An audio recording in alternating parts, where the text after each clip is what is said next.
Are you a business owner looking for real advice and input? You're in the right place. From concept to launch to growth, funding, and beyond. Welcome to Startup Hustle with your hosts. One once sold a business for $150 million. The other, the author of $1 Million Bedroom. Here are your hosts of Startup Hustle, Matt DeCoursey and Matt Watson.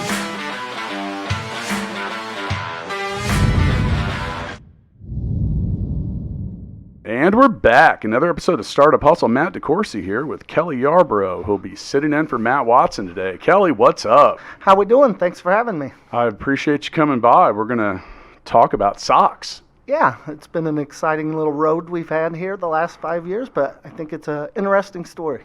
Yeah, and you know what? For those of you listening, you can say, "Man, we're going to talk about socks." But yeah, you are the. I love your title, by the way. You are the CWO. The Chief Wisdom Officer, oh wow, also known as Socrates of sock101.com. Is this all true? This is true. We just decided to take a little different approach even with titles of the company. So like our person that runs our inventory is our Lord of Logistics. Our design team is the Designing Divas, and with a director of ankle art is our head designer. So have a good time with it. What else you got? The vice president of Everything Awesome. Okay. We have like sock boss, like a mafia boss, but okay. Sock boss. So yeah, everybody seems to have. We got the sock broker. Okay. So yeah, have a good time with it. Make your title something fun that reflects you and your responsibilities within the company. I like to think at one point I traveled through the position of vice president of awesomeness. Is that what it was? Yeah, VP of Everything Awesome. Okay, VP of Everything Awesome. All right. Yeah, maybe I promoted myself to president there.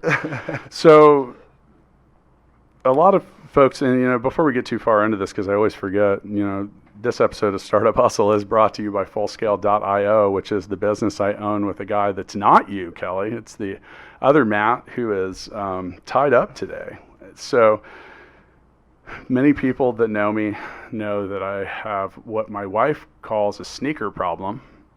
I don't think it's a sneaker problem, but I am a shoe guy. I love gold sneakers. I love just cool shoes, not dress shoes. I own like 2 pairs of dress shoes, but with shoes come socks. Yeah, I think the term for you is sneakerhead is what they've coined you guys. So yeah, everything went business casual. Socks became the new tie for guys, and I think the next step in that evolution is athleisure wear footwear, where being a little more wild and crazy with it is kind of the next step. So I'm with you. So when we talk about the custom socks and the different stuff, like, I mean, basically, all right, so my wife for my birthday gave me a pair of socks and they're blue and they've got my kids' faces all over them. Yeah, that's the kind of stuff you guys do, but maybe more so for corporate. Yeah, we started out on the e-commerce side doing kind of that Sock of the Month club where we mailed you out a funky pair of socks each and every month. Business was going good. I got a call late one night after, thankfully, the operations guy had left, and a lady said, "I'd like to purchase 3,000 pairs of socks." Me being the sales guy and never saying no to sales, absolutely, we can do that for you. She said, "There's a problem, though. I want to put a logo on it." Still being a sales guy, was not going to pass up the opportunity, so we went ahead and stumbled, faked it till we made it, basically, and then kind of in the back of my mind, the light came on that there's an opportunity here. And we were not familiar with the promotional products industry. It's about a $22 billion industry with pins, keychains, anything you can put a logo on. At that time, everything went business casual, where socks kind of became the new tie for guys. Nobody was doing a casual crew dress sock in this promotional product space, and we kind of went in there blindly and came out rolling, and it's just been expanding ever since. So 3,000 pairs. Is that like a mega order? I mean, is that pretty big? Back then, it was off the charts. I think our largest order to date is 186,000 pairs for one specific client. Oh wow! And it's all over the board. People ask who do you do socks for? We got a call one day from Pot Shops in Colorado, a company that represented several pot shops in Colorado. 5 minutes later, the next phone call was from a company representing the FBI in Quantico. So from pot shops to FBI and everything. Hopefully the calls were not associated with each other. But well, so let's back up. Kelly, how the hell do you get in the sock business? That's a funny story. I was in the wireless business for 15 years. I was a master agent for AT&T and had sold that part of the business, was looking to do something new, had a partner in some smaller deals who met with Jason Grill and came back and he's like, hey, I met these guys and they want to start a sock company. Sure. My first reaction is like, what the heck are you doing wasting an hour out of your life to talk about starting a sock company? And the more we looked at it, I kind of looked at my kids who I was paying $20 for Nike Elites, to go out and play basketball in the driveway with no shoes on, and just kind of where the market was going and said, hey, we might be on to something. So we decided to go with a crowdfunding route. Let's validate this idea as cheap as possible. We did a Kickstarter campaign with a $30,000 level commitment. And we hit that in 18 days, much to my surprise. So, what were you selling in that? Was that more of that sock of the month sock approach? Of the month club, yeah. Okay. You would get an extra pair or two, depending on your level of donation. It started to stall at one point, so we said for a significant donation, we'll let certain people design their own sock, and that pushed us over the top. Like I said, we hit that goal in 18 days, and then the problem of, okay, we got to figure out where we're getting socks made and how we go about this process. So let's talk a little bit more about that, because I think we all wear socks, but maybe don't really have much of a understanding about, like if you ask me where socks come from, I'd probably say the store or the internet. Right. So how do you go about sourcing your custom sock business now? I want the answer to that, but at the point of Kickstarter, I mean, was this you mentioned something about not saying no or like figuring stuff out. I think that a lot of us have done that. Like, hey, here's a big order, and you're like, okay, and we'll figure out how to do it. I mean, was it that raw? Like, I mean, did you have to? So you were trying to boost the Kickstarter to completion, and you added the custom component to it? Yeah, we said, hey, maybe people would spend a little more, donate a little more if they had the ability to design their own sock. Sure. And that definitely struck a chord with the donation base, and within 45 minutes we had 3 of those high-level donations that put us over the top. So, and now what did you have to go through to try to figure out, now at this point, did you even have a source for the socks? We had an idea, but it was, we were really behind the 8 ball, candidly. I jumped online, Googled sock college, found a school at a textile place in North Carolina that actually took you through the process, taught you about knitting. Sock machines are specific to socks. They only knit socks. So you went to sock college? I literally got on a plane, went out there for about 10 days, kind of learned the process, went and visited some mills, and then started making phone calls.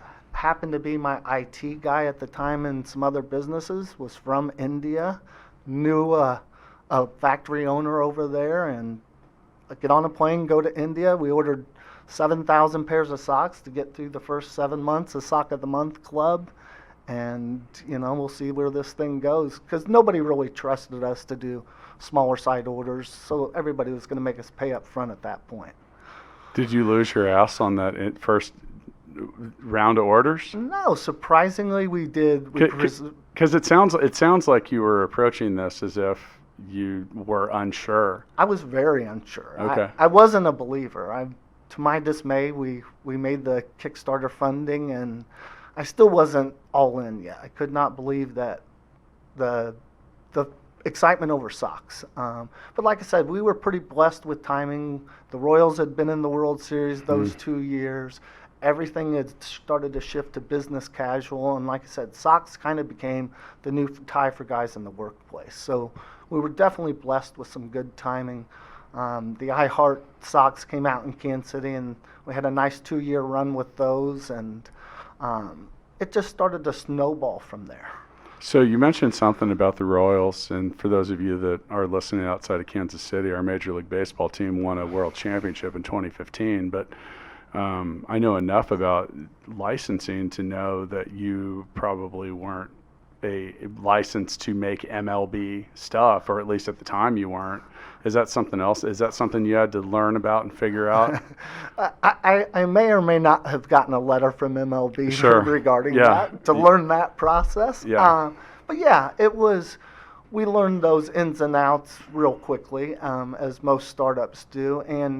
But there was a whole buzz around Kansas City Pride at that time. Yeah. And that's what we helped capitalize on. So it helped propel the commercial side of the business as well. So I was at the final Royals game of the season yesterday, which was fun and interesting. And, Ned Yost, our manager, who's now retired, congrats on Ned, but he talked about, Joel Goldberg interviewed him in front of the stadium at the end of the game, and he made some comments about, the pride and, seeing what a world championship could do to a city, and it's so interesting because so much of that seems to have spread. We've had several guests that have referenced that in regards to like Kansas City Pride, and there are people that made products related to anything that says KC on it, and but you talk about that potential roadblock with Major League Baseball licensing. I think most people don't understand how expensive it is to get a major sporting, like a league, the franchise, like they want you to make a lot, a whole lot. That's a different level of commitment than we were ready for at that time. Sure, yeah, and and they have a whole lot of. I looked into it at one point for. I don't even remember what it was for, but I started reading the requirements. I was like, oh my God. And they had some pretty strict, guidelines. I mean, some of which wouldn't be very friendly for a startup. Like they wanted you to have been around for X amount of time and to commit to printing a very large amount of anything. That could be returned at any time on your dime as well. Oh, they have a return policy too. Absolutely. Okay, so now with that, it was probably easier to slide into people wanting to put their own logo. Yeah, it just was, you could sell 100 sock of the months in a day, or you could sell 10,000 pairs to somebody that had a relationship with Google or Facebook or whoever it might be. So really started to shift focus to capitalize on that opportunity. Do you still do the Sock of the Month Club, or is that something that's kind of like just there but maybe not a focal point? Definitely. It's there but has not been a focal point for about the last 2 years. The opportunity on the commercial side and promotional products has just been tremendous and led us into socks, now shoes. So we're customizing athleisure wear shoes as well. So I can get the Startup Hustle gold sneakers that I've wanted for a long, long time. I like that. That's my main thing. I love the gold shoes. So do you still have some original clients from the very first batch? Yes. We've got people that have ordered with us 6 years, so every holiday season they come back and they're ordering a different design for their company. And it's no, I meant more specifically like the Sock of the Month. Do we go back to the same designs? No, are there people that have been on that since the inception? Oh, yes, yeah. And that's a little tougher thing to tell them, we're winding down. There's this other side of the business. But, yeah, there's people that have been with us almost, I think it's 6 years, 8 months now since the program first started. Wow. I would imagine that would be something that I would feel would be kind of high churn. Yeah, it is, I mean, your sock drawer gets full. Yeah, my sock drawer is totally full. Right. The wife cuts it off for a few months, but there's always new people entering that. It's that younger generation coming into the workforce that they can't wear their slides and Nike stuff. They actually got to get dressed for work. Is that a gift season thing? Big time. Hey, here's the Sock of the Month Club for a year. Father's Day, Valentine's Day, and Christmas definitely were the drivers of that business. Okay. All right. Well, that's interesting. So how much does it cost to make a promotional pair of socks? Like for those that are listening, and by the way, you can go to, and I don't know which one you want to talk about here, sock101.com or schoolofsock.com. Well, just sock101.com is the promotional product side of things. It just depends on the volume, but we can do a run as low as 100 pairs of socks, fully custom designed toe-to tip. So, and that can be an athletic sock, an ankle sock, a casual crew dress sock, basically any type of hosiery we can customize for the clients. I mean, what kind of, like, if I wanted to make some Startup Hustle socks, just theoretically, I mean, like, what, I mean, 100 pairs probably in that $10 to $12 range. okay, that's not too bad. And that's fully customized, hang tagged, bagged, the whole 9 yards. A really nice retail presentation sock. And I would imagine that you have upsells and downsells or Yeah, we can customize the hang tag to put messaging on there if you want boxes. You know, there's all kinds of different things. We can kit it with other products we offer. such as? Like the shoes. The shoes socks box has been a huge hit. We just launched it in the last 30 days, and it's going to help propel the company for the next 5 years. So that you said shoes, socks, box. Yeah, customizing a box Okay. to make it a that's full pretty cool. presentation, yeah. Okay, so that's something that, Full Scale did. We have these Full Scale boxes that are a nice presentation. And, we send books out in them and different info and stuff like that. And for some of our sweet and greet events, we've delivered tickets with them. And they make the box is what makes the impression. Yeah, it definitely makes it a retail, feel like you're getting a premium gift. Or you feel like you're winning something or just Exactly. something like that. It makes a good impression. And the way that we laid out and designed the boxes was so whether you opened it or not, you saw our brand message.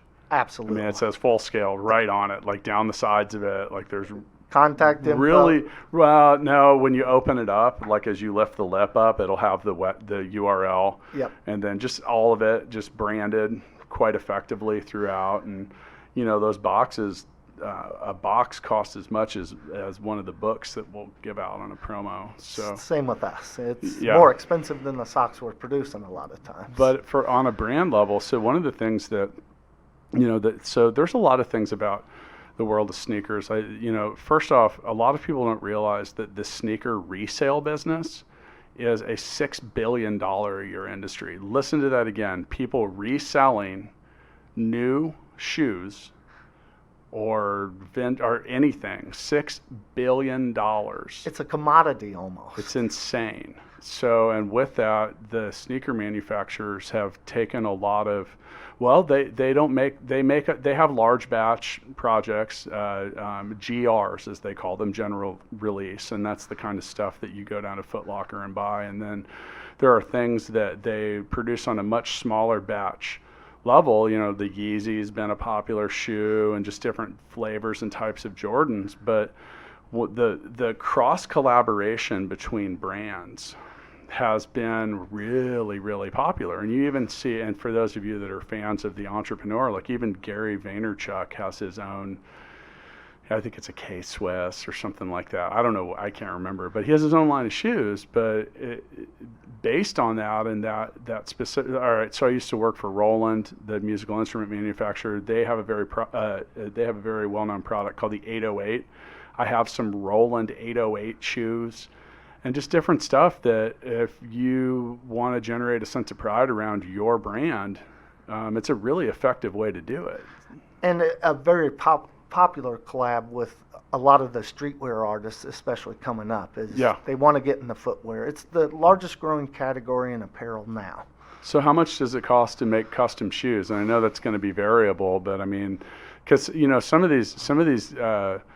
Well, you look at brands like Supreme and different stuff like that. They put their name on about anything, and it jacks up the price. And you're paying $250 for a pair of shoes, which is, I mean, for some people you're like, okay, but then some people are like, hell no. At that one-off area, you're going to be in that 175 to 200 range. That's like making one now. Right. Yeah. That's one shoe specific to you, fully customizable. And again, this is athleisure wear. It's not. A lot of the footwear being designed is like the yoga pants being worn. Never used for yoga. It's a personal preference, style preference. That's more what athleisure wear in the shoe market's going for now. Not so much of specific products for working out. It's a style thing.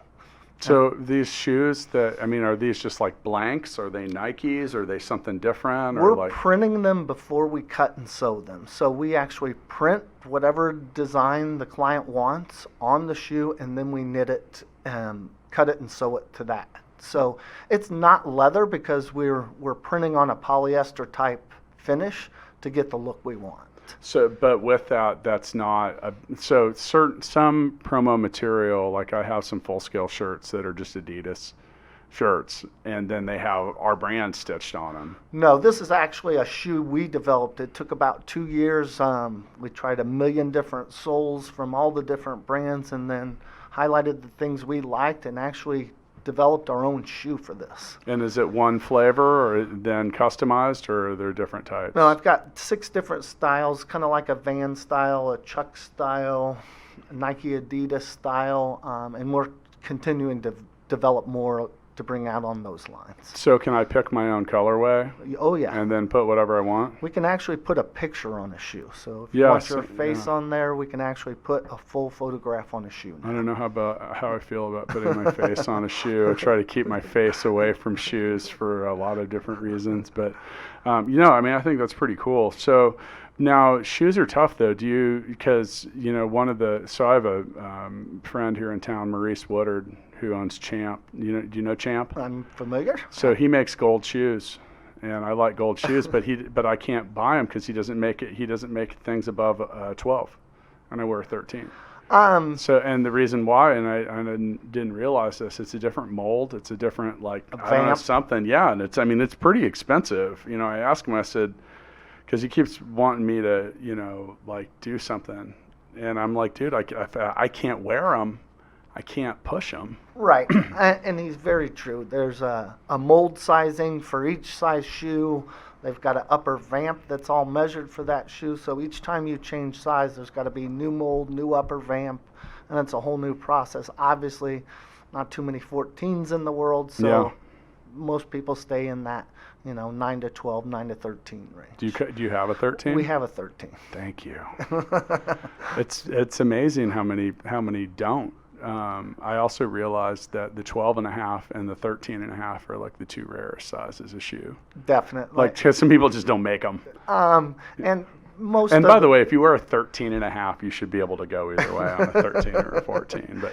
And most of the world producing the shoes, a 13 is. You're like Bigfoot in China. So. Yeah, when I go to the Philippines, near our office, there's this mega mall, and I decided, one afternoon to go in and check it out, and I was going to all these different shoe stores, and I was like, you know what, I like things that are just different, something that I could, and I found a pair of Adidas, and I was like, oh man, there's no way anybody has these in the United States, and I said, I want these, and they were like, no, nothing above 11. Right. I was like, are you serious?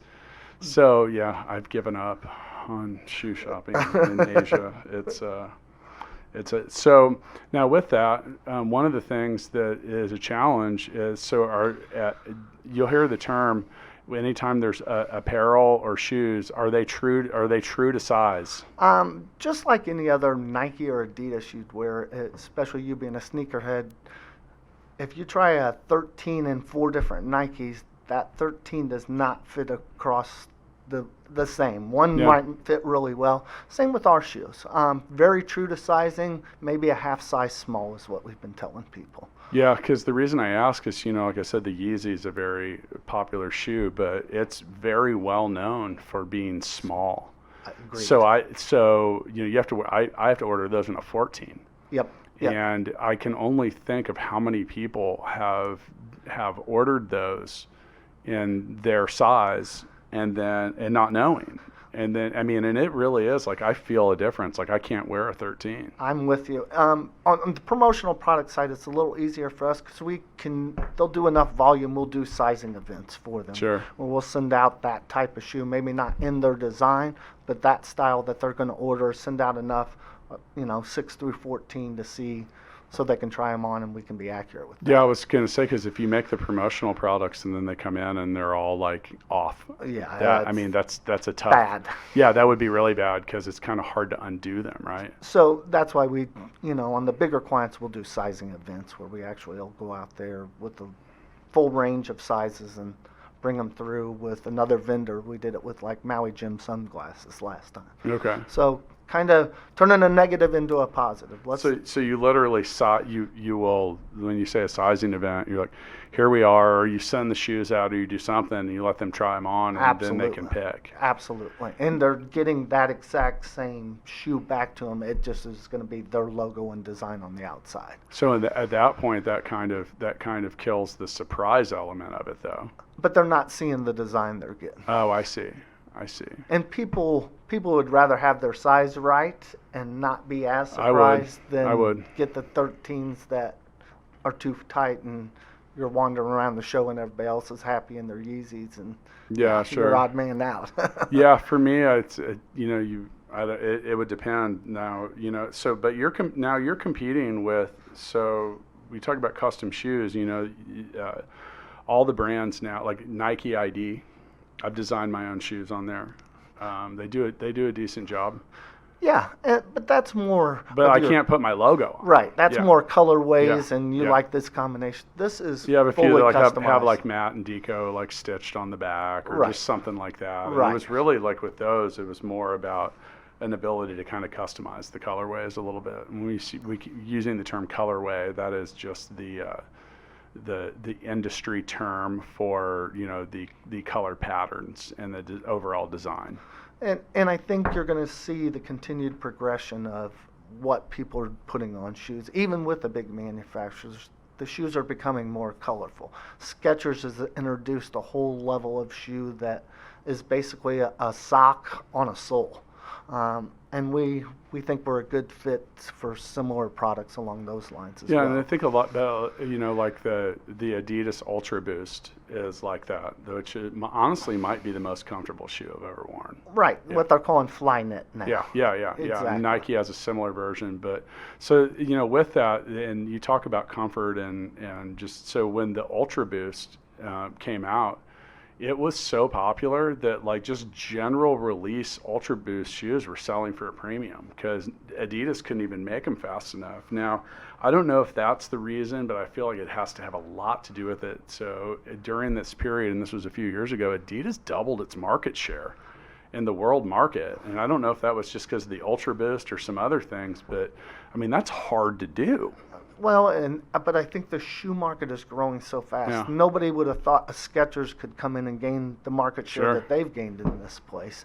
But the whole athleisure wear started, like I said, with the yoga pants and has now moved to more guys are wearing the athleisure type shirts in the workplace. Yeah. Shoes is exploding in that arena. Yeah, sure. And, go check it out. You can go to sock101.com. You showed me, I don't know, you also showed me a little prototype. You had like a Sublime shoe. Yeah. You just made that just to goof around. Highlight the capabilities of what we can do. Yeah, and I mean that was cool. I think I would have worn that shoe. Absolutely. Yeah. It's just fun and taking it in a new direction, especially in the promo world. So with that, you mentioned how big was the whole promo? You said 82 or 22? $22 billion industry. $22 billion.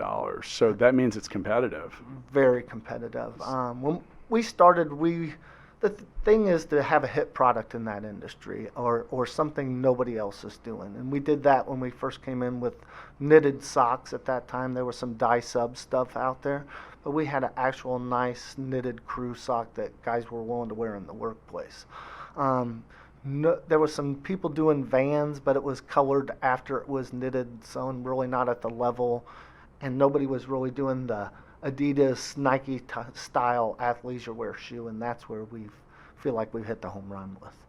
So it has building this business been about just building these recurring customers that are just kind of stacking new ones on, and now you have, rather than 80 corporate buyers, there's 150 or 300, and is it more about is it about new business, or is it about building the existing accounts you already have? I think our reorder business is good, but we've constantly got to be adding to the kitty, for sure. Adding new clients is definitely our focus. We do a lot of trade shows to get out to meet these people, and that's where the majority of this is generated from. Yeah, that's what I was curious about, because any business that you've got, it's like, okay, some people will go to plan it and you're trying to model it out, and you're like, okay, here's my cost of goods, and this is going to cost me $100, and I can sell it for $170, and they don't give enough consideration as to how hard it is and the cost of actually finding new business. And the promotional price was a little bit different. It was like, how do we go build a sales team to get into the Googles, Facebooks, and startup hustles?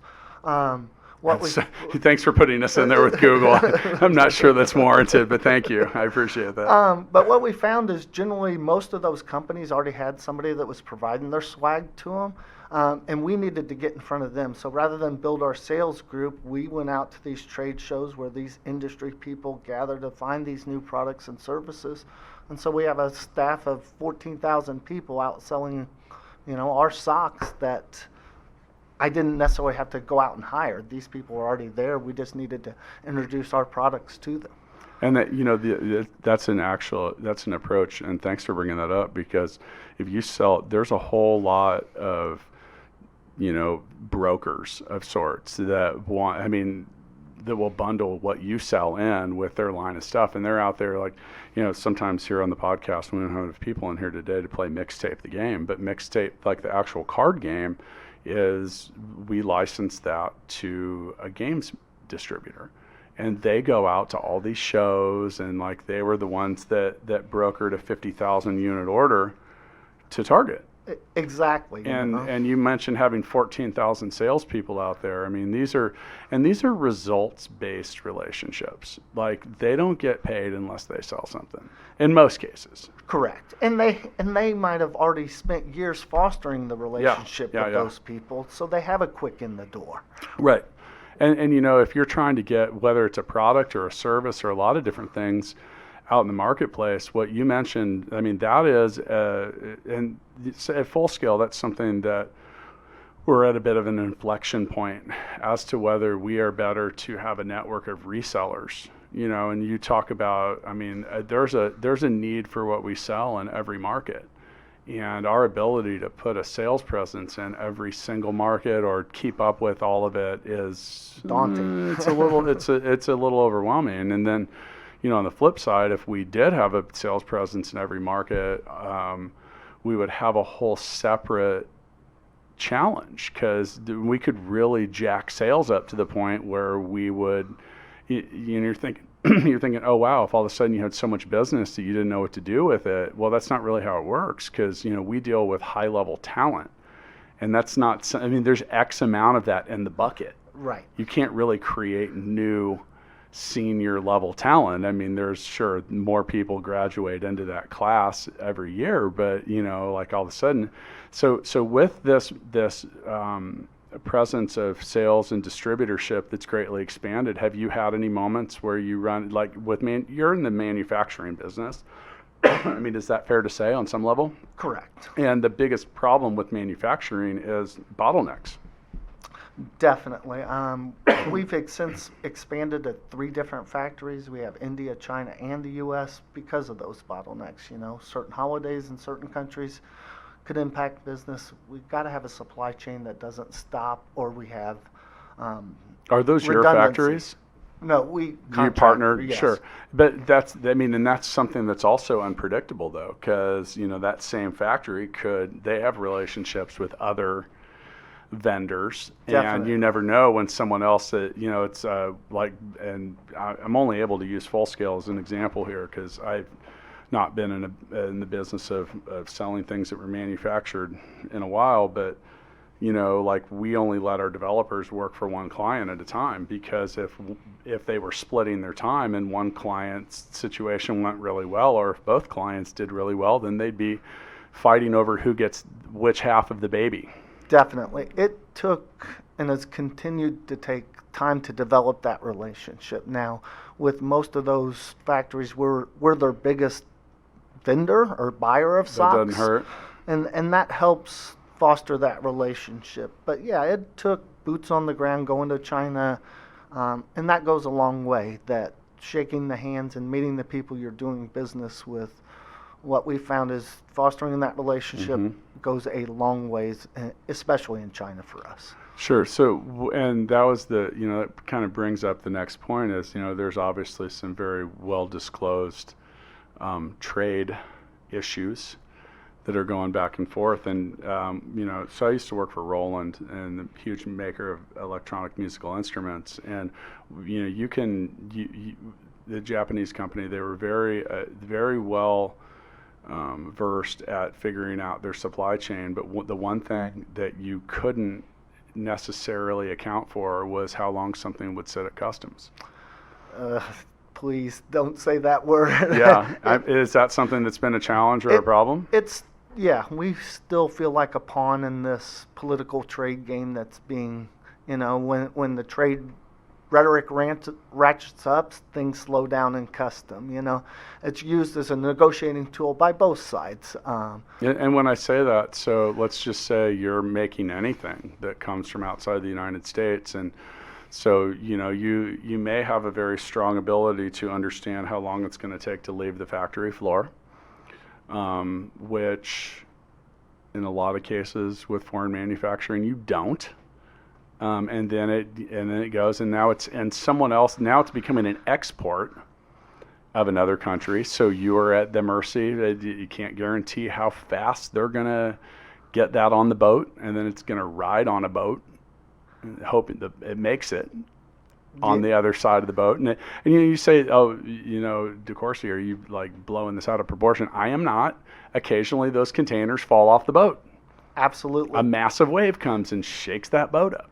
Or we air a lot of our stuff in, but that still doesn't guarantee it doesn't sit in customs for 3 days. And so now it arrives in LA. Right. And it's in this massive shipping yard. I mean massive, like bigger than you can maybe even imagine. And it's in a container. And it's just sitting there in line. And your client's got a date that they needed that by. And now you're sweating it. And you're going, oh man, I'm supposed to have these in 9 days. And you can check and see where some of this stuff is. And maybe it's going to make it, maybe it's not. So now you get to the point where you're going to open it. Now that is, in my opinion, just as terrifying as anything else, because how do you maintain a level of quality control? That was a big fear, and that's why we decided to take the step to go visit the factory, to set the expectations, to let them know the things that could be deal breakers. Not getting it out in the time you say, because we are such a time-driven business. With people's events is usually what they're wanting swag for. So they're wanting it for a trade show, or we've got to make it happen. Back to my experience with Roland, they have one really big trade show. It's in January every year. It's called NAMM, N-A-M-M. And I mean, this is a massive show. I'm not talking like a couple 100,000 people attend this thing. It's a huge. Like our booth when I was there, the very last year I was there, was an acre. That's a football field, people. And that was just one company. And the thing is like you said, if you don't get that swag there on time, I don't get another order from you. Or possibly you might have some disputes about getting paid. Exactly. And rightfully so. Definitely. And especially if if it's something that's dated. The 2019 or whatever, forget about it. Right, and there's a lot of risk that goes in with manufacturing, customs, duties.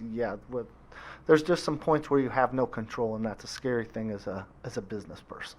When you went to China or is it just China now? China and India. So have you been to both places? Yes. So did that improve the quality, or was that just like an awareness thing, or was it just that you felt more comfortable meeting and having a relationship with the people that are making them?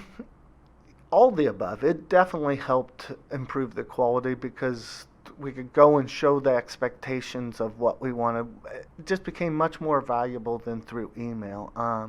And China showing us how their end of it worked allowed us some understanding on things we could do on our end to help improve the processes. What were a couple? I'm just curious. What would one of those things have been? The way the design files are submitted. Making sure we had the right color coded, all that sort of thing helped speed up the process. That the language barrier through email may have prevented us from getting to that stage. It was expedited going over there and establishing that relationship. So are you talking like when I upload my logo and here's my PNG file and the Startup Hustle logo is like a specific shade of gold, but they don't have 10,000 different threads there to match it? Is it just like little goofy stuff like that? Right. And are we submitting it into... We were submitting it in a format, then they were reformatting. Okay, just let us know what format you needed it in originally. Let's cut out that extra step. And when you need to stop and call. Right. And say, hey, I'm about to make 3,000 of these. Can I use this shade instead of this? Or I've got to cut this detail out because it's not knittable. It's just too small. I've tried to order T-shirts before, and, they'll... And, you'll order them and maybe something like the Startup Hustle logo on it or something like that. And, then the next day you get an email and they say, we can only do this on this particular T-shirt or that. Or how much of your time and focus goes into that type of stuff? My director of Angle Art and her team's the biggest department in the business. We promise to turn around all logos within a 24 hours. So you submit a logo, we'll shoot your sock or shoe mock-ups back within 24 hours. The director of Ankle Art. Strong titles within the company. Have a good time with it. Yeah, for real, that's so you in order to scale your business. So have you had to develop your own technology and like kind of build all that around?